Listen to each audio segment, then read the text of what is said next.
Si hablamos de las interacciones no covalentes de tipo iónico o carga-carga, podemos decir que estas son las interacciones de atracción que se dan entre cargas netas opuestas, ¿sí?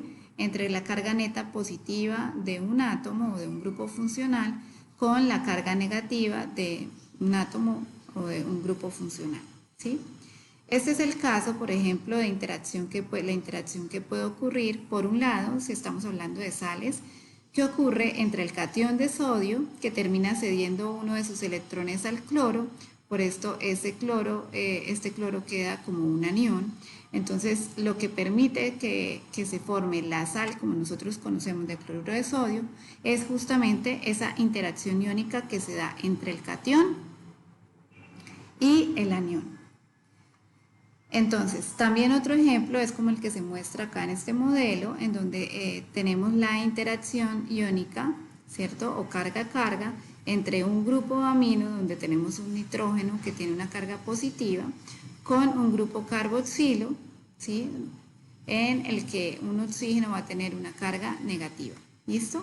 Entonces, esa interacción entre esas cargas opuestas, positiva y negativa, es una interacción de atracción y es una interacción que conocemos como interacción iónica o carga-carga. También tenemos las interacciones dipolares. En las interacciones dipolares nosotros no tenemos cargas netas, así como lo mostramos con aniones y cationes, sino que lo que tenemos es una distribución asimétrica de la carga interna, de la configuración electrónica interna.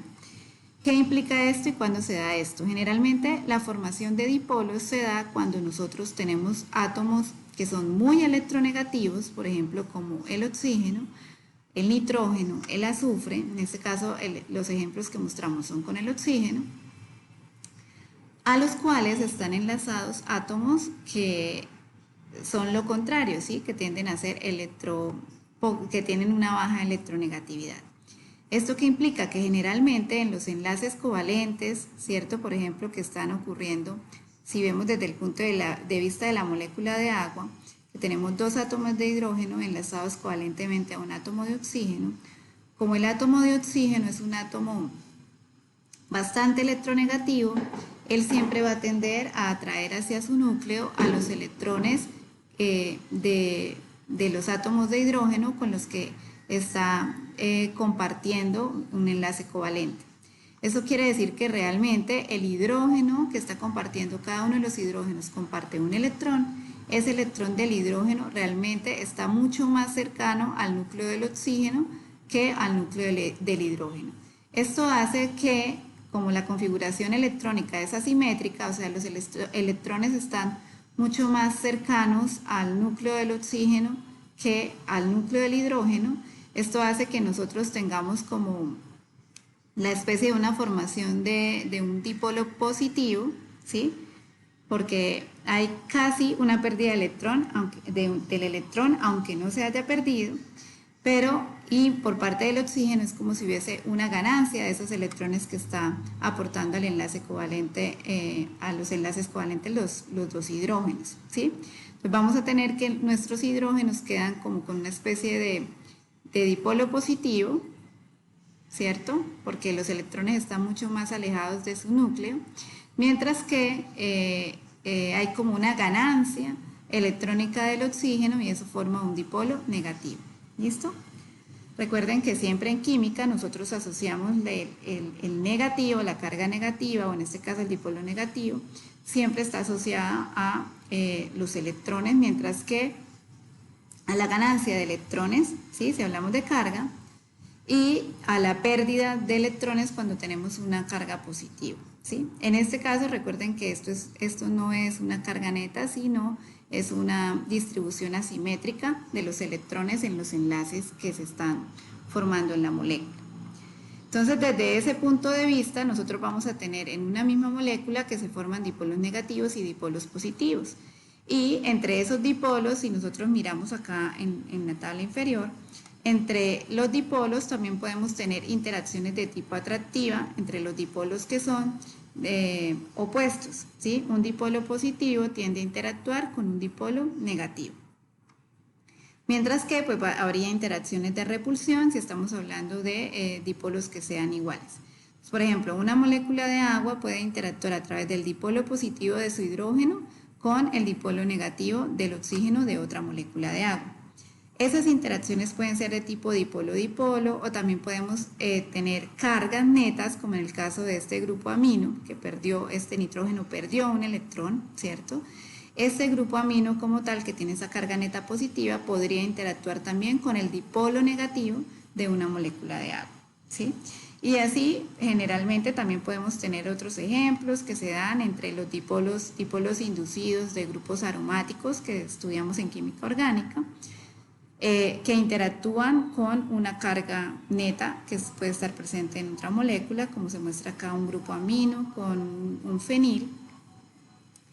Y también pues se puede dar interacciones, por ejemplo, entre dipolos, por ejemplo, como el de una molécula de agua, con los dipolos que se forman en la estructura de un compuesto aromático, un derivado aromático. Dentro de esas interacciones dipolo-dipolo, pues justamente tenemos los puentes de hidrógeno. ¿Qué son los puentes de hidrógeno? Pues los puentes de hidrógeno son hidrógenos, como en el caso de la molécula de agua, que son electrodeficientes, ¿cierto? Que tienen una carga parcial o un dipolo positivo, que interactúan con átomos electronegativos, ¿cierto?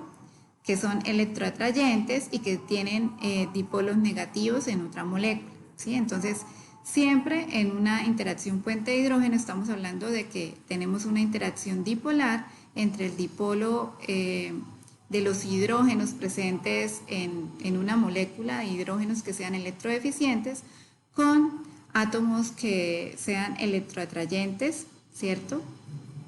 Que tengan dipolos negativos. Eso en general es lo que nosotros llamamos puentes de hidrógeno.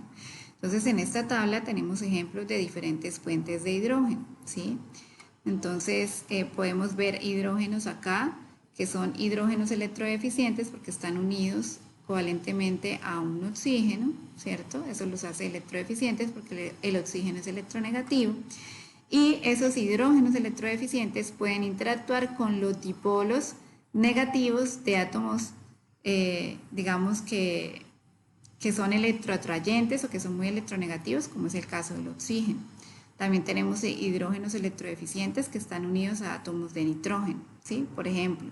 O en este caso no lo mostramos, pero también pueden haber hidrógenos unidos al azufre que también son electrodeficientes y pueden interactuar con otros dipolos negativos que estén presentes en moléculas vecinas.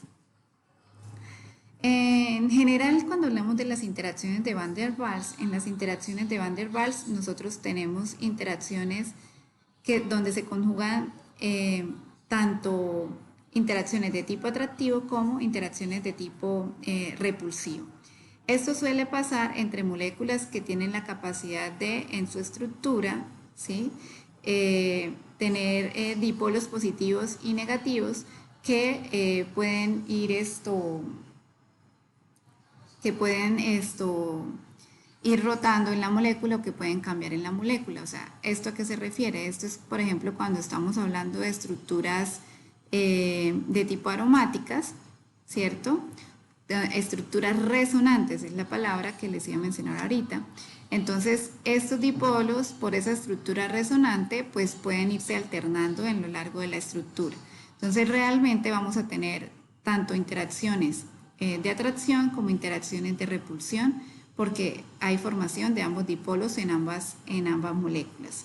Entonces, estas generalmente son interacciones débiles porque no llega a haber solapamiento debido a que las interacciones de atracción están limitadas también por las de repulsión.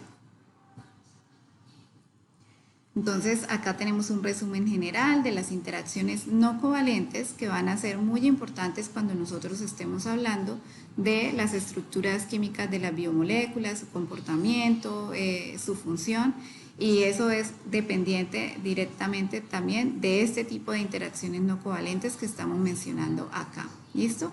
Entonces, en resumen, tenemos interacciones iónicas o de tipo carga-carga, tenemos interacciones que se pueden dar entre cargas netas, ¿cierto? Y dipolos que se formen en otras moléculas, tenemos interacciones dipolares, que pueden ser tipo puente de hidrógeno, si hablamos de hidrógenos electrodeficientes, que interactúan con átomos muy electronegativos de otras moléculas. Hablamos también de la inducción de dipolos, de estructuras aromáticas que tienen dipolos inducidos que interactúan con cargas, ¿sí? Eso a nivel general. Entonces vamos a tener diversas interacciones. Acá al final mencionamos nuevamente los puentes de hidrógeno, que ya sabemos, mencionamos previamente, siempre van a estar involucrados o son interacciones dipolares que surgen entre el dipolo positivo de un hidrógeno electrodeficiente con el dipolo negativo de un átomo que es muy electronegativo, por lo tanto es electroatrayente.